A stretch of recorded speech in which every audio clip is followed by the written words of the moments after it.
नंदी। जी माता। क्या भोलेनाथ अब तक नहीं लौटे? नहीं लौटे माता, पता नहीं कब लौटेंगे।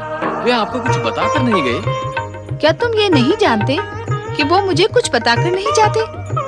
जानता हूँ माता, परंतु कभी कभी आप अपनी दिव्य दृष्टि से ये पता कर लेते हैं कि भगवान भोलेनाथ कहाँ हैं। यदि पता लगा लेती तो क्या मैं पूजा की थाली लेकर यहाँ चली आती? नंदी, तुम भी कभी कभी सचमुच विचित्र बातें करने लगते हो। अब नहीं करूँगा माता, क्षमा करें। बम बम शंकर, काटा लगे न कंकर। बम बम शंकर, काटा लगे न कंकर। हर हर महादेव, हर हर महादेव। ओम नमः शिवाय। कौन है आप दोनों और यहाँ किस प्रयोजन से आए हैं? देवी, ये हैं महायोगी शिव भक्त ऋषभ देव। संसार में इनके समान वरदानी और चमत्कारी दूसरा कोई नहीं है। ये जिस पर भी कृपा करते हैं उसे इच्छित फल प्राप्ति होती है, और ये जिस पर भी दृष्टि डाल देते हैं वे तेजस्वी हो जाते हैं। भगवान शिव के पावन स्थान कैलाश में आकर किसी और की प्रशंसा करके क्या तुम शिव कोप के पात्र बनना चाहते हो? पहले ये बताओ कि तुम यहाँ किस प्रयोजन से आए हो? हमारा एक ही प्रयोजन है देवी, अपने आराध्य देव के दर्शन करना। हमारा एक और उद्देश्य है, कैलाशपति भगवान भोलेनाथ की जीवन संगीनी माता पार्वती के दर्शन करना। परंतु वे दोनों तो यहाँ दिखाई नहीं दे रहे। महात्मा जी, यही तो है माता पार्वती जी।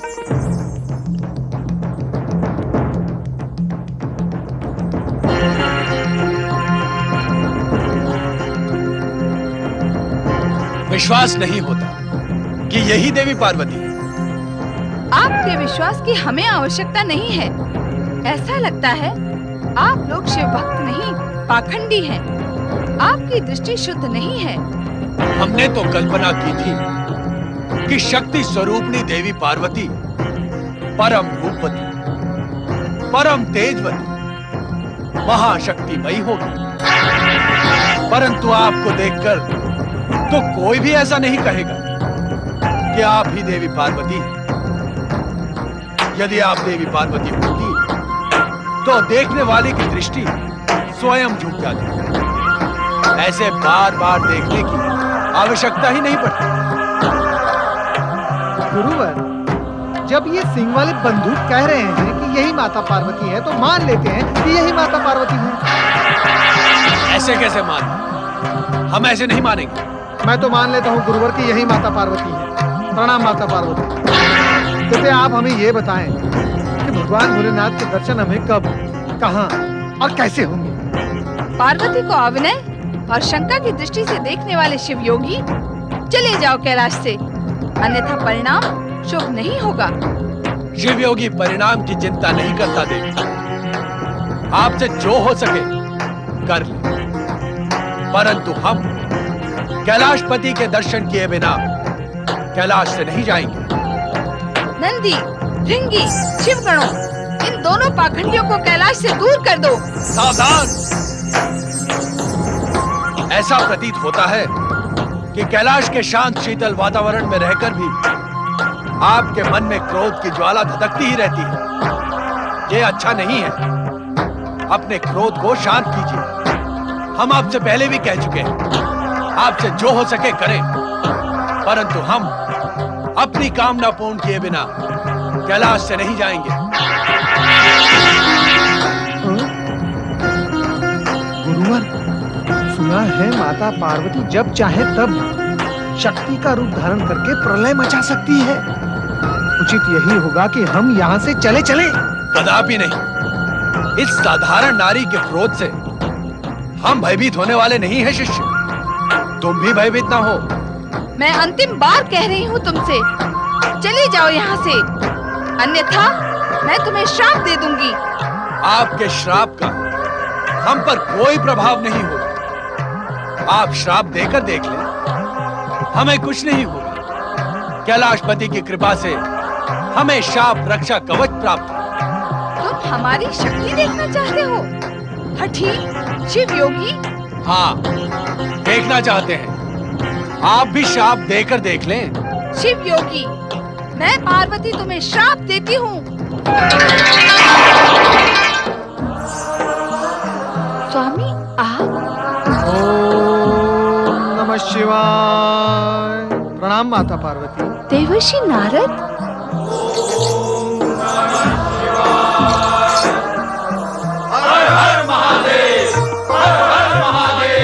स्वामी, आपने मेरे साथ ये लीला क्यों की? देवी पार्वती, आओ हमारे पास बैठो। भगवान भोलेनाथ की जय। शक्ति स्वरूपिणी माता पार्वती की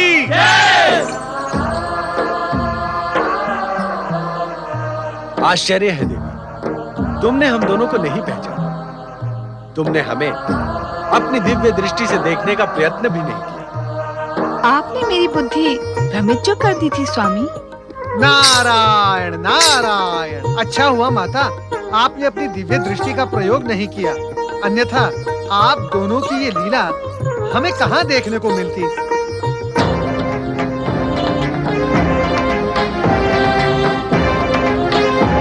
क्या हुआ स्वामी, आप अचानक इतने गंभीर क्यों हो गए? भोलेनाथ, क्या कुछ अघटित घटित हुआ है? हाँ नारद, महाराज वज्रसेन के प्राण संकट में हैं। उन पर शत्रुओं ने आक्रमण किया है।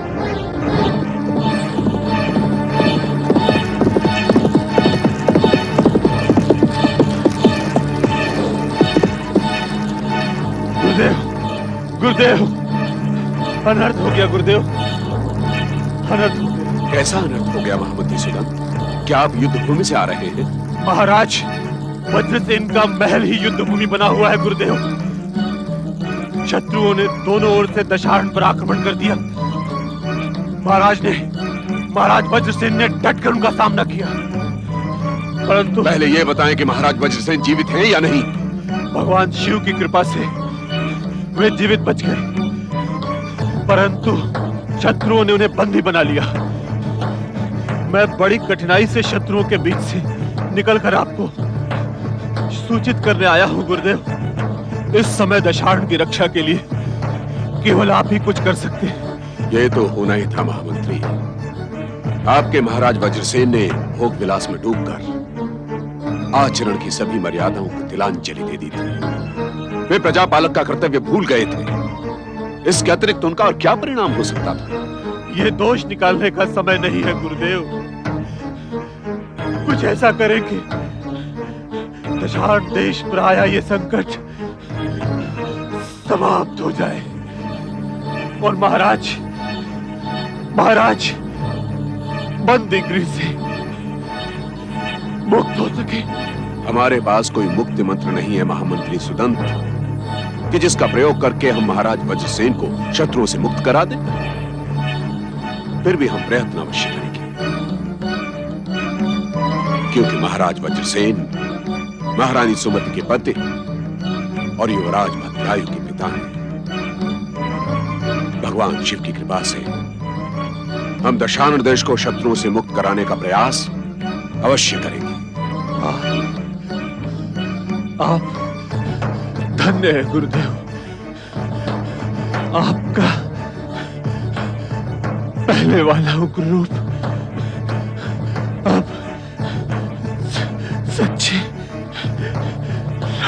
राजगुरु में परिवर्तित महामंत्री हो चुका। महामंत्री संभालिए। आपका प्रयास अवश्य सफल होगा। आप आश्रम में चलकर विश्राम करें महामंत्री। मैं आपके उपचार की व्यवस्था कर रहा हूं। भगवान शिव की कृपा से आप शीघ्र ही स्वस्थ हो जाएंगे। आइए। माँ, भैया, कहाँ हैं आप लोग? सोमदत्त, क्या बात है बेटा? सोम, भद्रायु कहाँ है? भद्रायु मेरे साथ कैसे हो सकता है मैया?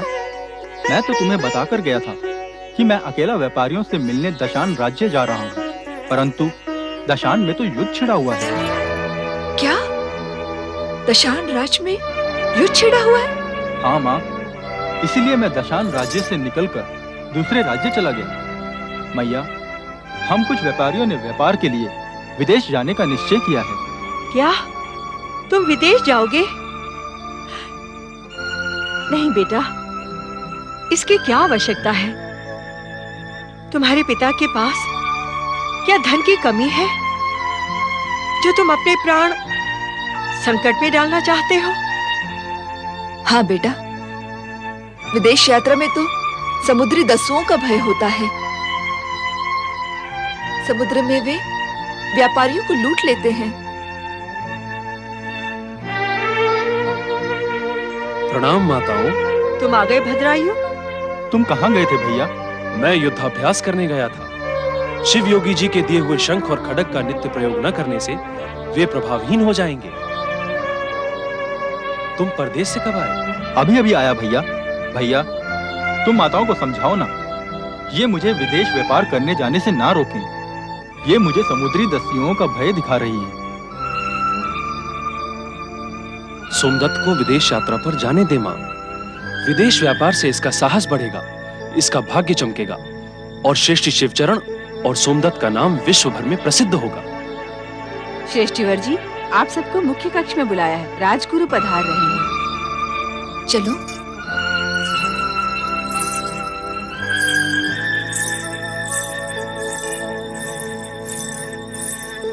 प्रणाम गुरुवर। प्रणाम गुरुवर। गुरुवर, आप इस समय यहाँ?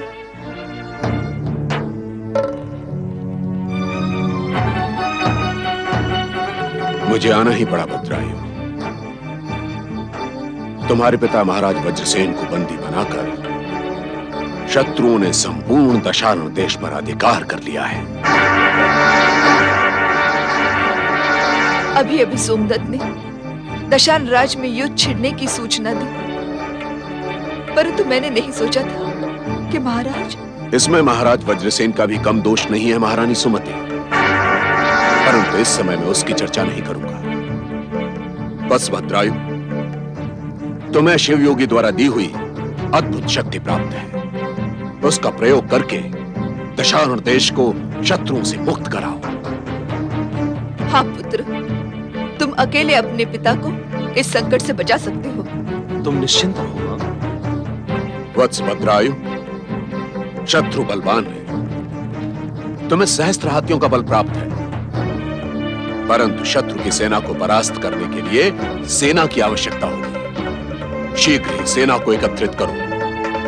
गुरुदेव, आप उसकी चिंता ना करें। मेरे पास धन की कोई कमी नहीं है। पुत्र भद्रायु, तुम योद्धाओं को एकत्रित करो और योजना बनाकर शत्रु पर आक्रमण करो। तुम्हें विजयश्री निश्चित प्राप्त होगी। भगवान शिव की कृपा और हमारे आशीर्वाद से तुम दशारण देश को स्वतंत्र कराने में सफल होगे, इसका हमें पूर्ण विश्वास है। भैया भद्रायु, मैं भी तुम्हारे साथ कंधे से कंधा भिड़ाकर शत्रुओं से युद्ध करूंगा। विदेश व्यापार के अवसर तो फिर भी आएंगे। नहीं सोमदत्त, तुम मेरी चिंता ना करो। भगवान शिव की कृपा और गुरु के आशीर्वाद से मैं अकेला ही शत्रुओं के दांत खट्टे कर दूंगा। तुम विदेश यात्रा पर अवश्य जाओ। नहीं भद्रायु, सोमदत्त तुम्हारे साथ ही जाएगा। वो तुम्हारे समान योद्धा नहीं है, किंतु तुम्हारी अनेक प्रकार से सहायता कर सकता है। महारानी सुमति, चिंता का कोई कारण नहीं है। शिवयोगी द्वारा दिए हुए दिव्य शंख, दिव्य खड्ग और दिव्य शिव कवच धारण करने वाले भद्रायु का कोई बाल भी बांका नहीं कर सकता। आप निश्चिंत रहें गुरुवर, मैं शिव कवच धारण करके ही युद्ध के लिए प्रयाण करूंगा, परंतु इससे पहले मुझे सेना एकत्र करनी है। अच्छा, तो हम चलते हैं। प्रणाम गुरुवर। हमारा शुभ आशीर्वाद तुम्हारे साथ है। शीघ्र ही विजयश्री तुम्हारे चरण चूमेगी, इसमें हमें तनिक भी संदेह नहीं है। स्वास्थ्य, तुम्हारा कल्याण हो।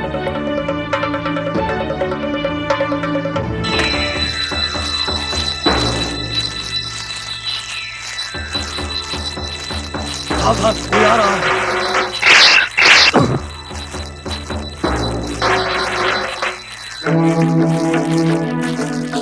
कौन हो तुम?